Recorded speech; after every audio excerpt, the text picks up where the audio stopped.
I want to welcome Kemi Busari. He is a Nigerian journalist with years of experience covering social justice, politics, public procurement, and human rights abuses in Africa. He's currently the editor of Dubawa. Is that the correct pronunciation? Fantastic. Where he leads a team of fact checkers and researchers working to combat mis and disinformation in West Africa. So earlier this year, Busari won the ICFJ Michael Elliott Award for Excellence in African Storytelling.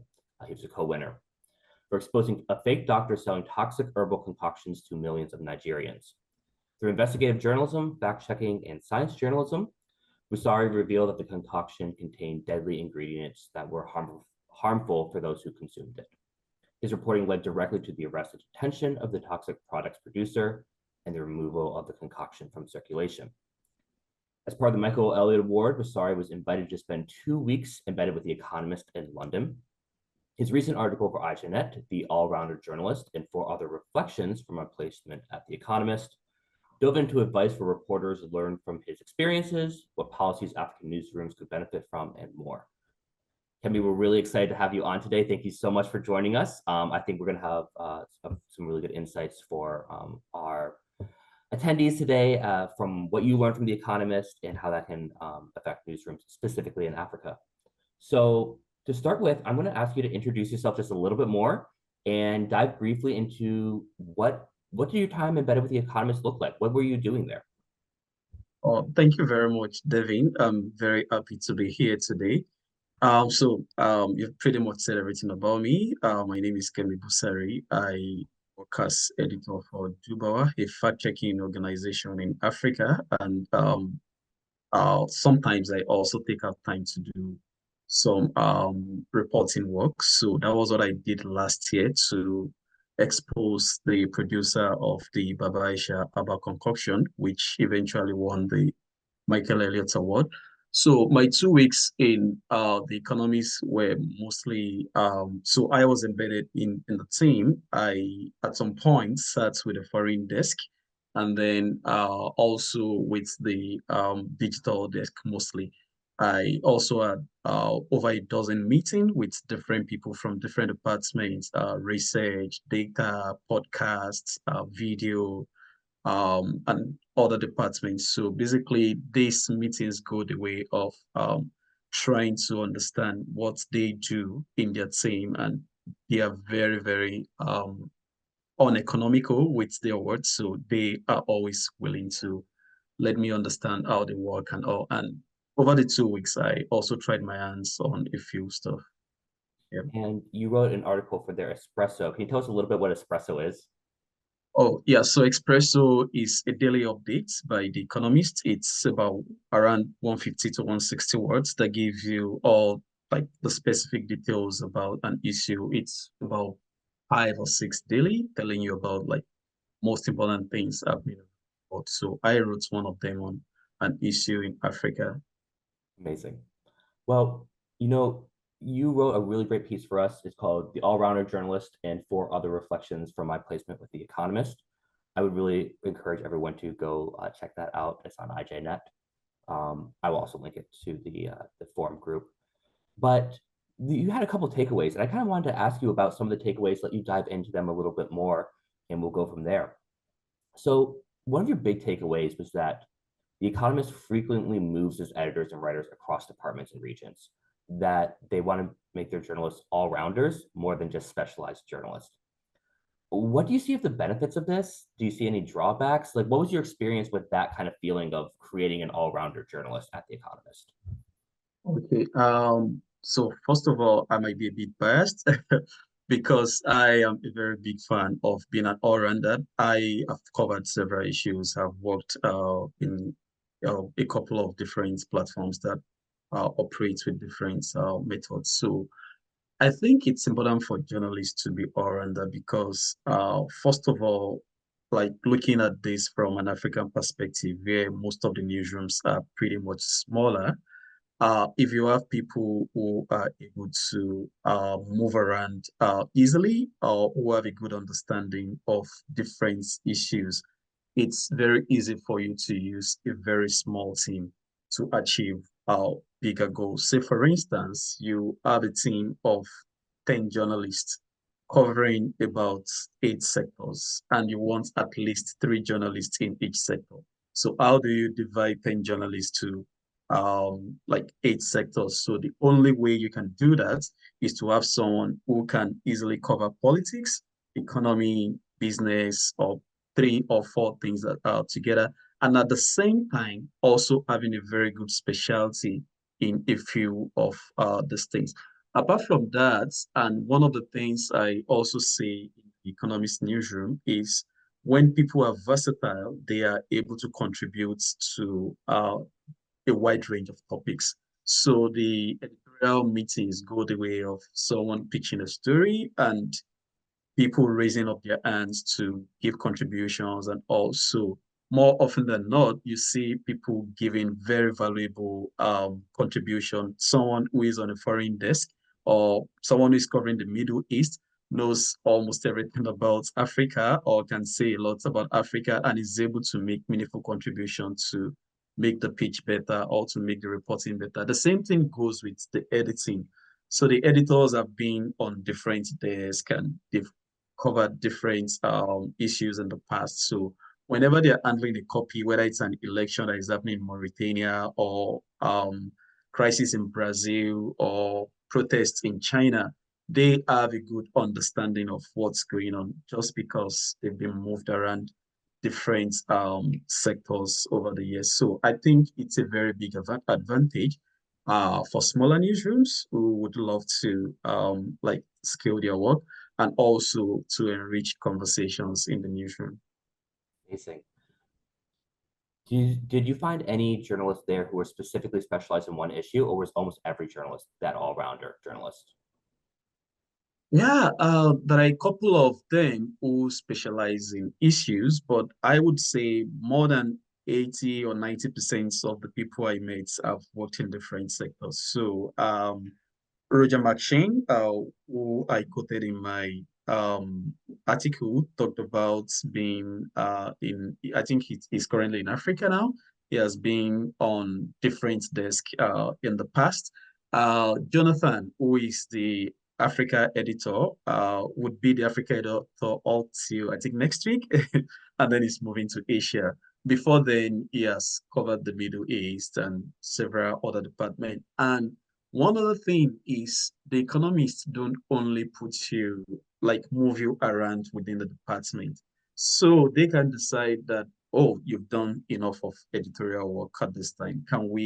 Um can you do something in research or can you do something in podcasts or do you have interest in video and all? So yeah, most of the people I met are all-rounders. Of course, they also have some specialists. I've forgotten the name now. I know someone who writes very deep business analysis about America alone.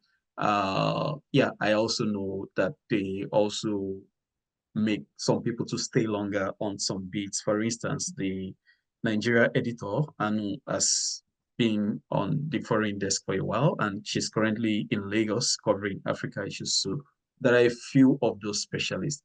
But then, even if you interact with those specialists, you also understand that they have a wide range of knowledge of what's going on elsewhere. Which is slightly different also from how some American newsrooms work, where like if you're in the Middle East, you're in the Middle East for like a long period of Yeah, time. You know, you're in Cairo, then Baghdad, then Istanbul. And it seems like the Economist moves their editors around a lot more. yeah, yeah, they do. In your piece, you mentioned that this idea of the ideal audience for the Economist, and you say that it was the dentist in New York was the phrase. So for the Economist, you wrote that this means that their stories are steeped more in data and analysis rather than human interest. So what are your reflections on this? What do you think? Do they have a specific niche? Did you find what was your experiences with how they write to their own audience? Okay, so I asked a lot of questions about audience because I was so much interested in understanding their audience engagement strategies so I can see what I can take back home. So I read from my colleague's piece that they currently have 1 million subscribers globally. And of course, with my conversation with some of them, their staff members, I realized that a chunk of their revenue comes from subscription and adverts. So the question then is, how are they able to sustain this level of subscription and interest from advertisers, given the fact that there are a lot of platforms where they can advertise their product? So one answer that I found for that is in how they manage their content to serve their audience. So I asked the question of who exactly are you serving? And more than once, the answer I got is the readers are a bit sophisticated readers, people from all over the world who are willing to know what's happening around them, not only knowing what's happening around them, who are able to make meaning of whatever is happening and use the available information to predict what could happen. So the economics writes in such a way that they are not telling you that a protest is going on in Nigeria or a protest is going on in Kenya. The protest is going on. What are the implications for the economy? What are the implications for US-Nigeria relationship? And what does the future portend for trade with the Eastern countries and what have you? So they've been able to understand their audience over the years. So I learned that they do some survey from time to time, some research to understand whether the taste of their audience have changed or whatever. So and one other lesson or comparison with African newsroom is that a typical African journalist like me, if I want to write about a protest, I would definitely focus on the casualties of the protest, why the protest happened and all. I mean, that's like burrowing down into a report, an issue. Yeah. But the economists do the reporting from a bird's eye view. What is the larger picture? What is the bigger picture? And the reason, as they said, is just paint a mental picture of a dentist in New York. Is he really interested in the number of casualties for the protest? Maybe, or maybe not that much, but he is interested in what the GDP of Kenya is and how that would be affected during because of the protest and a lot of other things like that. So I think it's a very, very big lesson. We've been talking about journalism business model over the years and all, and one way to overcome this is to really, really understand your audience and know well how to serve them. Do you see any drawbacks from that approach of kind of taking the casualty, like say you're reporting on a protest and you focus more on the analysis than the casualties? Do you see a Um, drawback of that? Or okay, from a personal perspective, I would rather go for a report that narrows down on an issue than one that has a bird's eye view. But having said that, I am also very cognizant of the fact that both of them have their own advantages and Mhm. disadvantages, and it all boils down to your audience. Yeah. So if your audience are a local audience, say for instance, you're running a community platform where everyone knows everyone, and I mean a very small population, whenever there's an issue, they want to know what exactly happened, how did it happen, and also you have to dive down to make them understand. But in a situation where you're serving a global audience, most of which are even hearing the names of some countries for the very first time Mhm. and don't really have that much affinity with them, I think the bird's eye view serves your purpose in that regard. And that's exactly what the Economist is doing. I really like that. Just kind of, there's no specific right or wrong way, but there's a way that focuses specifically on what your audience wants, what your audience needs, and what your Exactly. audience is coming back to you. Yeah. Which in today's media sustainability world, we're all dealing with how to keep audiences, how to retain audiences. I think that's a major lesson of think about who you're writing for. Mm, In your case, it's the dentist in New York for The Economist, but it could be someone completely different if you're writing in Nigeria or if you're writing in Kenya or if I'm yeah. writing for a local newsroom in the United States. Mm, So I think it's a major lesson right there. There's a very unique thing The Economist does, and you wrote a little bit about this in your piece, but they don't have bylines on their stories. So in your article, you spoke that there's a couple benefits from this, like it encourages collaboration rather than competition. But you also mentioned that it might not really be replicable in Nigeria. So can you talk a little bit about why don't do bylines? They have like some funny like columnist things like Lexington or something like that. But they don't actually have like by Kemi Basari on the articles. So can you speak to why they do that and what their thought are behind that? Okay, so I asked a couple of questions about that, and the answer I got was that first of all, they want to speak with one voice. The economist is the economist. So we don't want a situation whereby Kemi is saying something and Linda is saying something else. So whatever you hear or you read from the platform is from the economist and not from a journalist from the economist. That's one. Also, like you said, they wanted to eliminate any form of competition. So they want a situation whereby 20, 10 people can come together to put an article together and put it out. If it wins an award, it's an award for the economist and Mhm. it's not an award for any of the journalists. So with that, there's no undue uh competition among the journalists. So reflecting on this, so I traveled back to Lagos after the time at The Economist, and I had this conversation with one of my journalist friends. And the first thing he said, well, he doesn't support that, and he feels it's not a strategy for an African newsroom.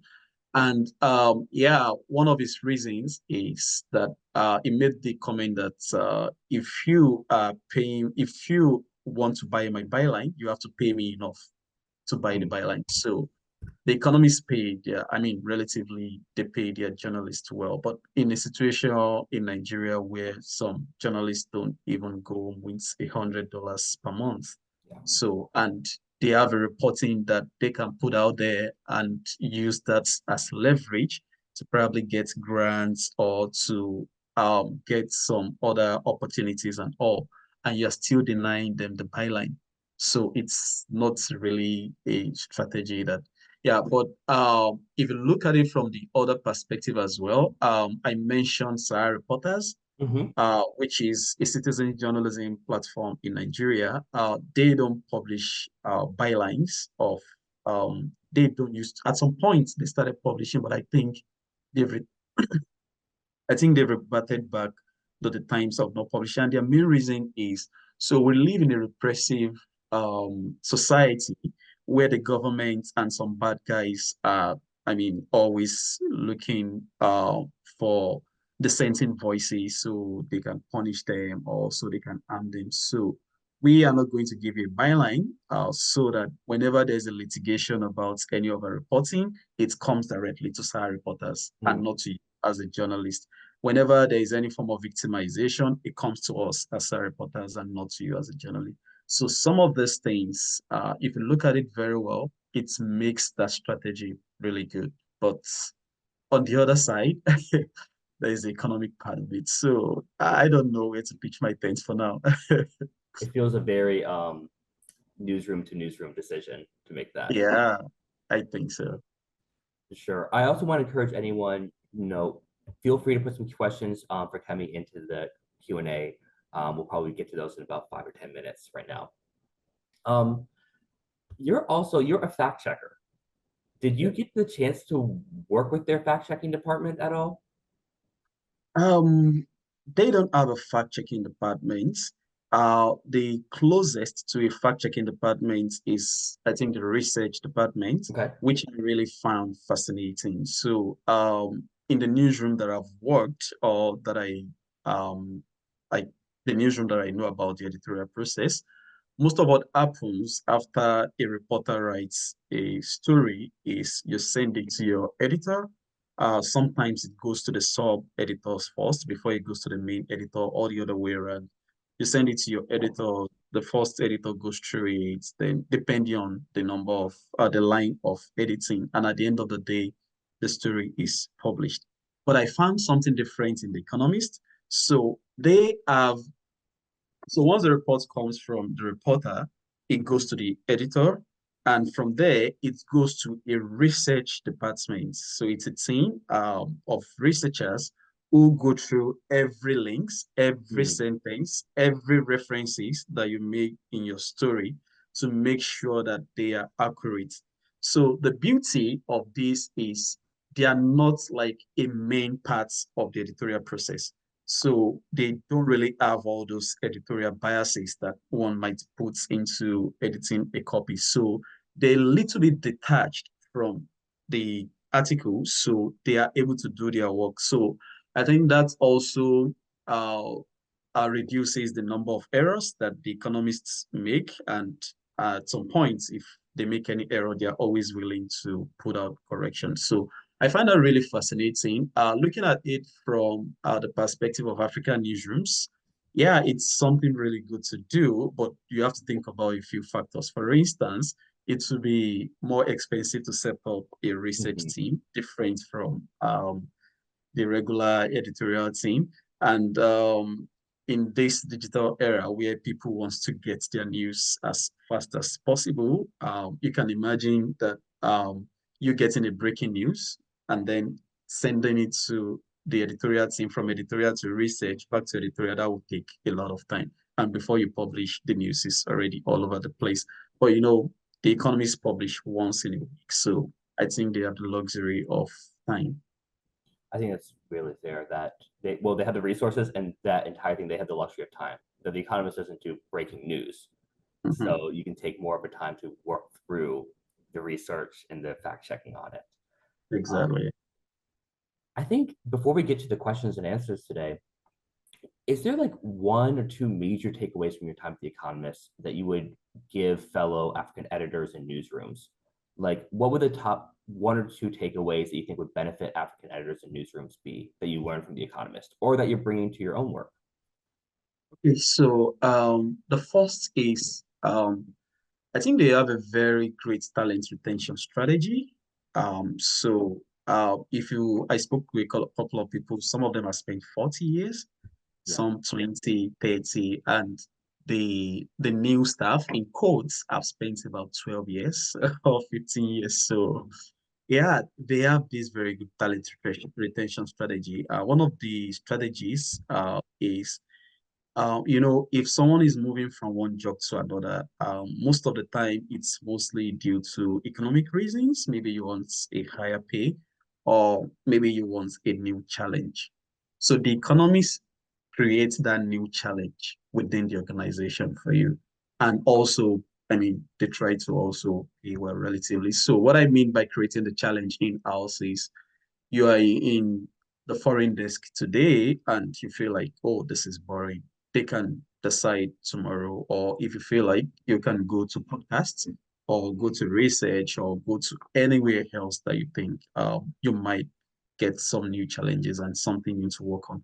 I think that is very, very valuable for African users. I also learned a lot from their editorial meetings. So it's mostly straight to the point. People are well prepared before coming.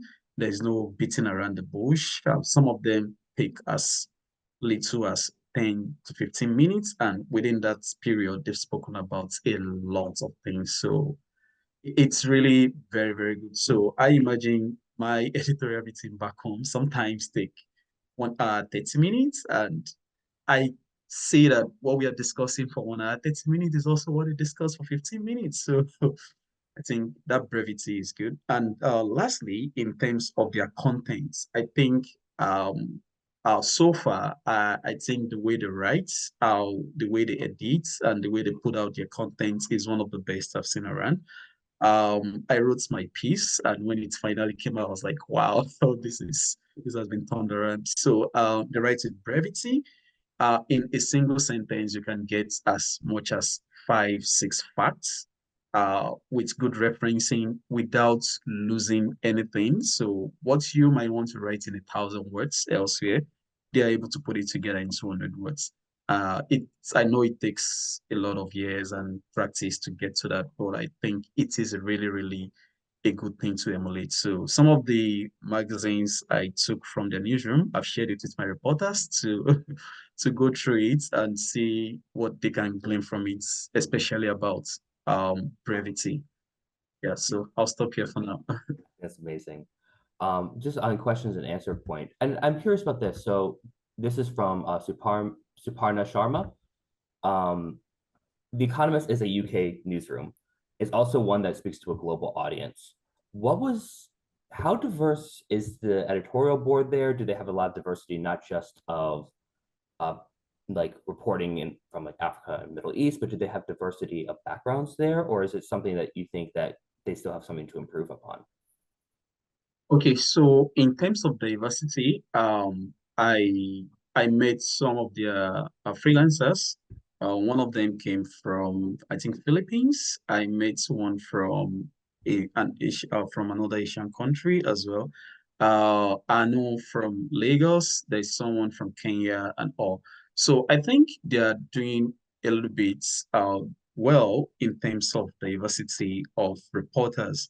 But I can say that for the top editorial roles. So I think most of the people who occupy that are mostly people who have a lot of knowledge about either Washington Mm, or yeah. So I think there's a need to improve on that. I don't really have the statistics and I wasn't very curious about that, but thinking about now, I think it might do a little bit more to probably maybe Africans or Haitians or more people at the upper yeah. echelon of material strata. Yeah. This one is from Manasseh. Um, because The Economist doesn't use bylines, how does the organization ensure that individual journalists receive appropriate recognition for their work internally? And how does this policy impact their career development? I'm not sure if you saw this in action, but do you know how if people can't just have the byline as a way of recognition, how do people receive recognition at The Economist? So I don't have specific details of their strategy about this, but what I know is so they set up the newsroom in such a way that the accolades comes to the team and not to the individual. So more or less like a football team. So you win a trophy and the trophy is for everyone. It's not Mm-hmm. for the best player in the team. So pretty much that's the way they set up. And sometimes when an award goes to a team specifically, what I see is they usually put it around their desk in the newsroom. So Yeah. if the podcasting wins an award, you'll see it in the desk and not on the desk of maybe the head of the podcasting or whatever. But internally, I don't know exactly how they are able to pinpoint that this person like Mm-hmm. contribute to the six things or not. It seems like you're speaking a lot of a newsroom that really prioritizes collaboration over competition among Yeah. journalists. I think is really valuable. I think we're kind of coming to time, but let me see if there's anything else that our attendees are asking. Um, there's something regarding advertisements and revenues here. Did you manage to work at all with their revenue department or how they managed to keep the revenue coming in? I know that for The Economist specifically, it's more focused on subscriptions over advertisements, but do you have any experience with that? Okay, so The Economist is set up in such a way that the editorial is, I wouldn't say totally different, but yeah, different from the business side of the organization. So the Economist occupies two floors.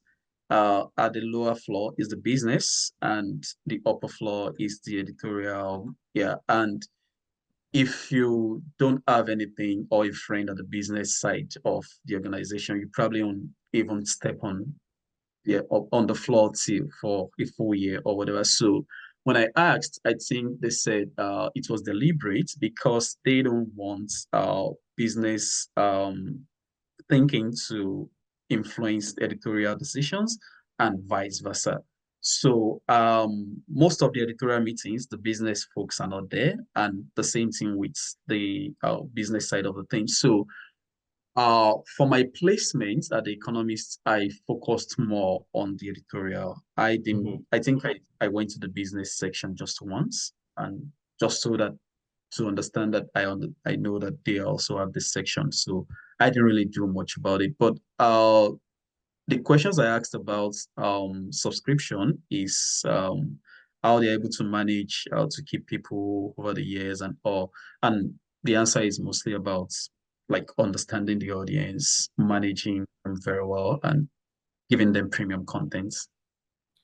We're kind of coming to time right here, unfortunately. I know there's a couple questions still in here, but I mean, Kemi, I wanted to ask you just as we kind of wrap up today, um, what is there anything else you think that our audience should understand about your time there? Anything, especially ones I think you have the unique experience of being able to see perspectives from a global UK newsroom and an African newsroom. So especially I imagine African newsrooms coming out of this experience. So I would say, also talking about media sustainability, it's important to carve a niche. So the Mhm. economist is not interested in doing everything or being out there every day, but they have a strategy of creating premium content on finance, on economy, and also it's very important for you to carve a niche if you really want to sustain in this world. It's also very good to separate editorial from business, especially for African newsrooms. Some newsrooms, the editor is the founder, is the contact person, is business person, and all. When that happens, you are way beclouded by your biases whenever you're dealing with any issue. So it's very important to distinguish the two. And finally, I think it's important to create a brand and continuously think about innovative ways to sustain it. So I was told a bit about the history of the economists. All they have today is not what they had in the 60, in the early 2000 or 10 years ago or thereabouts. So they keep innovating, they keep um embracing what digital technology offers and all.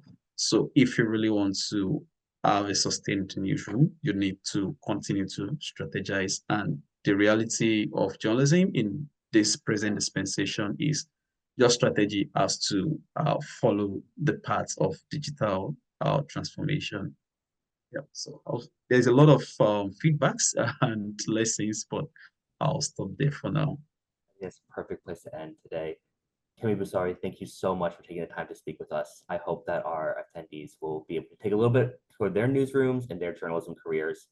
Um, thank you, everyone who came and listened to us today and to listen to our conversation. This will also be available on YouTube in the coming days, and we have it on LinkedIn Live, so you can find it on LinkedIn. Kemi, thank you, Thank you and very we'll much, end it Jerry. here. Thank you, everyone.